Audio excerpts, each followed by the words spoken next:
Hey everyone, welcome back to the English Level Up podcast. My name is Michael and I'm super excited you're here with us today. And I'm Sarah. Hi friends. Welcome to episode number 15. That feels like a milestone, doesn't it? 15 episodes already. Yeah, that's right. Episode 15. And honestly, we are just getting started. If this is your very first time listening, you are in the right place because this podcast is all about helping you improve your English step by step in a very real and very practical way. Exactly. And before we jump into today's topic, let's do the important part. We need to remind you, please hit the like button, subscribe to our YouTube channel, and share this with a friend who also wants to improve their English. Yes, and don't forget, under the video, you can download our special guide.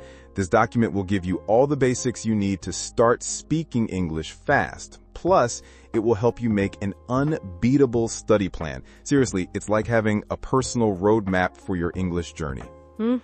Totally. And here's the promise. If you listen to us every morning for 3 to 6 months, you're going to see a visible improvement in your English.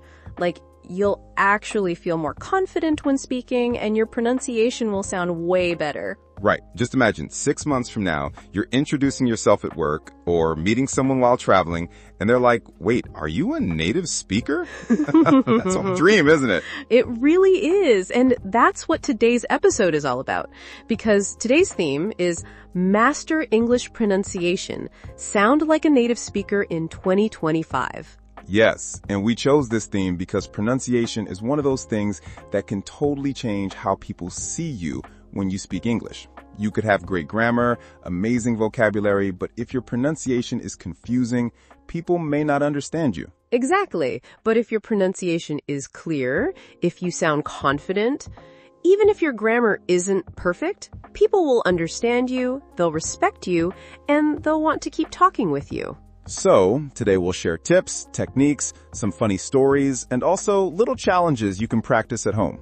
Yeah, and remember, we want this to feel like a conversation between friends.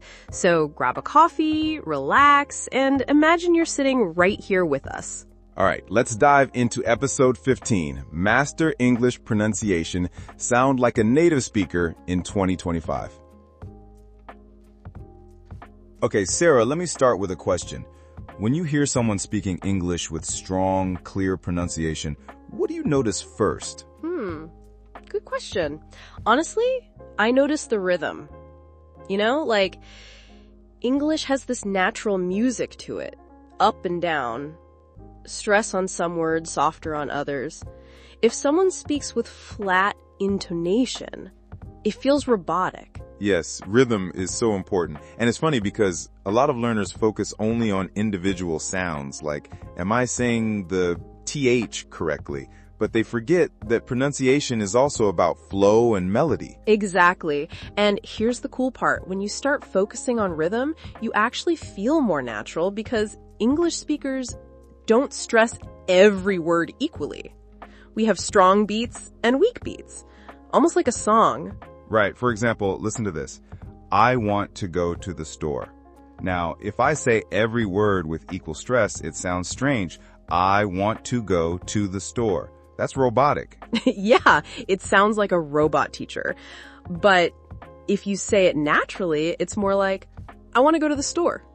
The rhythm is smoother, some words connect, and you sound like a real person. Yes. And that's where learners can start practicing linking words together, reducing sounds. Exactly. And I think learners sometimes worry, if I reduce words, am I making a mistake? But no, that's exactly how natives speak. Totally. For example, going to becomes gonna. Like, I'm gonna call you later. That's not lazy English, that's normal spoken English. Yes, and if you never use reductions, people might understand you, but you'll always sound like you're reading from a textbook. So, step 1, learn the rhythm and don't be afraid of reductions. Absolutely. And step 2 is, well, maybe one of the biggest challenges for learners, the th sound. Oh, yeah, the famous th. That sound has destroyed so many learners' confidence. Totally. But here's the thing. The th sound is not actually impossible.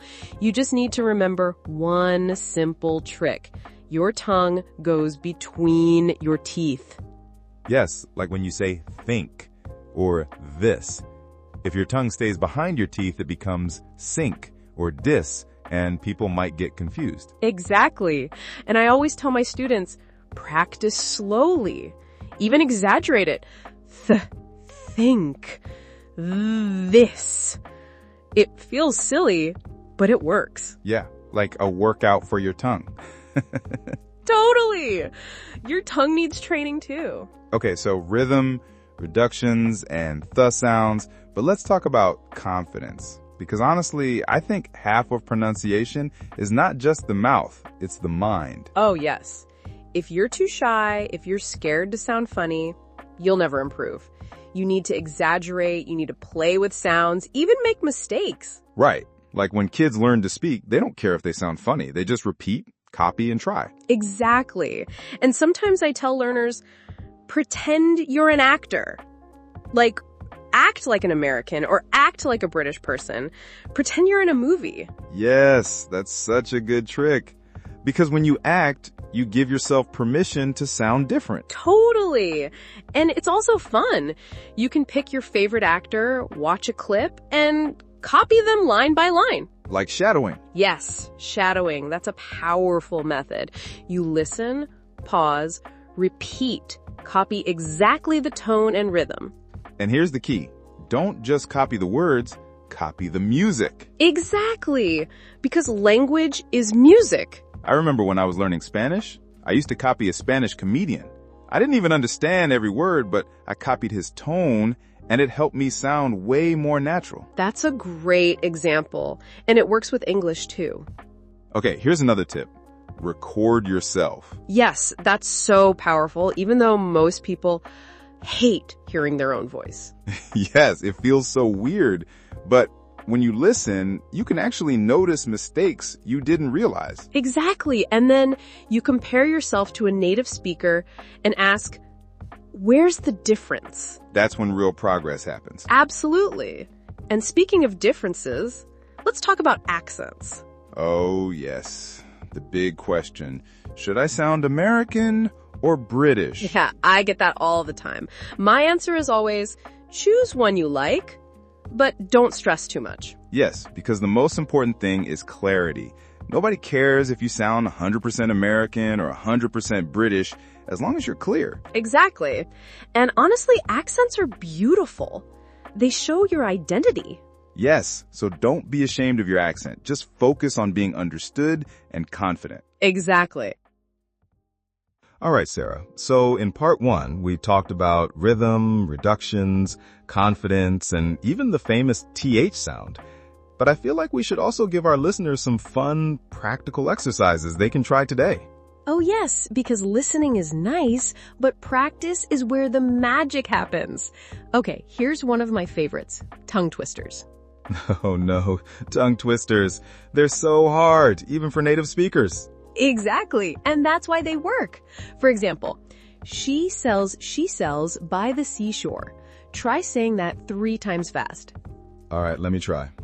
She sells, oh no. I'm laughing at myself. See, even you struggle. But when learners practice tongue twisters, they train their mouth to move faster and more precisely. Yes, it's like going to the gym for your mouth muscles. Exactly. Another one. 33 thirsty thieves. Oh, that's perfect for the TH sound. 33 thirsty thieves. Not bad, right? Pretty good, actually. And listeners, don't worry if you mess up. The point is to push your mouth, exaggerate, and have fun. Yes, fun is important, because if pronunciation practice feels boring, you won't do it every day. Exactly. So here's a little daily challenge. Pick one tongue twister, record yourself in the morning, and then try again in the evening. Compare the 2 recordings. You'll notice improvement even in one day. That's a great mini challenge. And here's another exercise I love. Reading with a pencil in your mouth. Oh, I've seen that one. You bite a pencil lightly, and then you try to read a sentence, right? Exactly. It forces your mouth to work harder. When you remove the pencil, suddenly your pronunciation feels clearer. Yes, but just remember, don't bite too hard. We don't want broken teeth because of English practice. Yes, safety first. Okay, Sarah, here's another tip. Sing in English. Oh, that's such a good one, because songs really show the rhythm of the language. Exactly. If you sing along to your favorite English songs, you practice stress, intonation, and connected speech all in a fun way. Yes, and it also helps with memory, because once a song gets stuck in your head, the pronunciation gets stuck too. Totally. I still remember learning French when I was younger. The songs I sang back then, I can still pronounce those words perfectly, even though I forgot most of the grammar. That's so true. Music is like magic for memory. Exactly. So, listeners, next time you take a shower, sing in English. Nobody's listening, except maybe your neighbors. Yeah, but hey, maybe you'll inspire them too. Okay, Michael, let's talk about one more thing. Listening carefully. Yes, listening is like the secret ingredient of pronunciation. If you don't listen enough, you'll never sound natural. Exactly. And here's the key. Don't just listen to the words. Listen to the music of the language. Yes. For example, when Americans ask a question, their tone usually goes up at the end. Really? But when we make a statement, the tone goes down. Really? Exactly.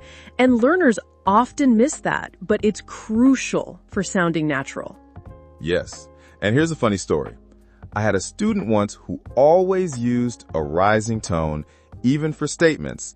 So she would say, "My name is Anna. I'm from Brazil. I work as a doctor." Oh, no. Everything sounded like a question. Exactly. People were confused. Like, wait, are you sure you're a doctor? That's a great example of how intonation can totally change meaning. Yes. So, here's a mini challenge. Next time you watch a TV show in English, don't focus on subtitles. Focus on the melody of the speech. Try repeating one line exactly as the actor says it.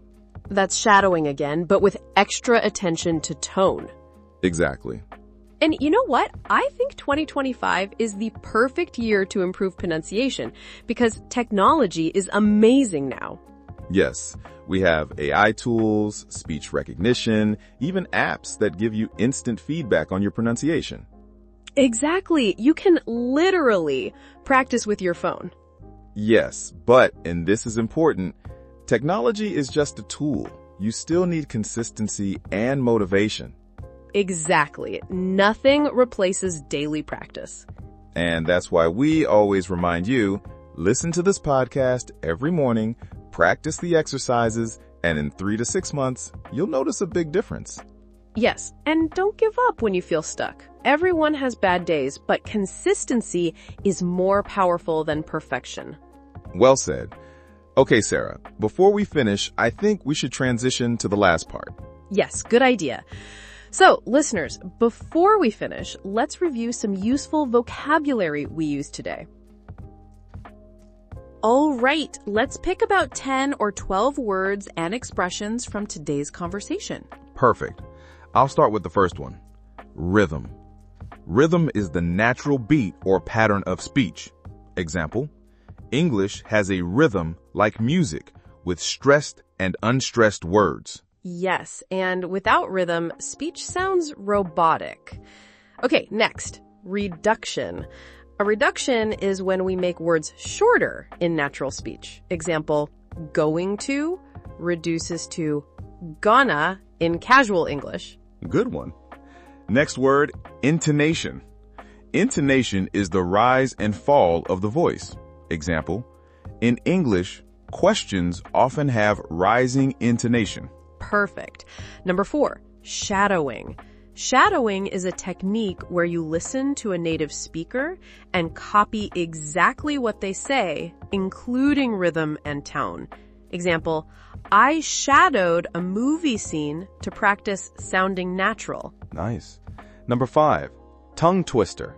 A tongue twister is a sentence that's hard to say because of similar sounds. Example, she sells seashells by the seashore. Okay, number 6, the sound. It's the sound made when your tongue goes between your teeth, like in think or this. Example, many learners confuse the sound with s or d. Number 7, linking words. This is when words connect in natural speech. Example, I want to becomes I wanna. Number 8, accent.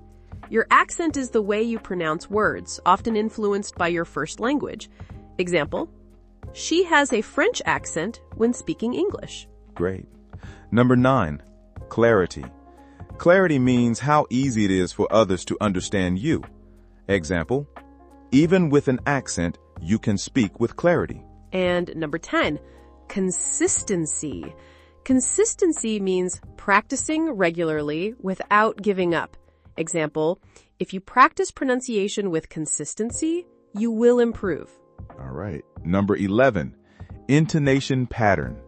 That's the specific melody of a sentence. Example, in English, statements usually have a falling intonation pattern. And last one, number 12, exaggerate. To exaggerate means to make something bigger or stronger than normal. Example, when practicing pronunciation, exaggerate the sounds at first to train your mouth. Perfect list. Yes, and listeners, we want you to choose 3 of these words and try using them in your own sentences today. Great idea. And with that, we want to thank you so much for listening all the way to the end of episode 15 of the English Level Up podcast. Yes, thank you, thank you, thank you. Don't forget to like the video, subscribe to the channel, and download the special document that will help you create your unbeatable English plan. And remember, if you listen every morning, in 3 to 6 months, you'll hear a real difference in your English. Exactly. So stay consistent, stay positive, and have fun with your learning. All right. That's it for today. See you tomorrow. And keep leveling up your English.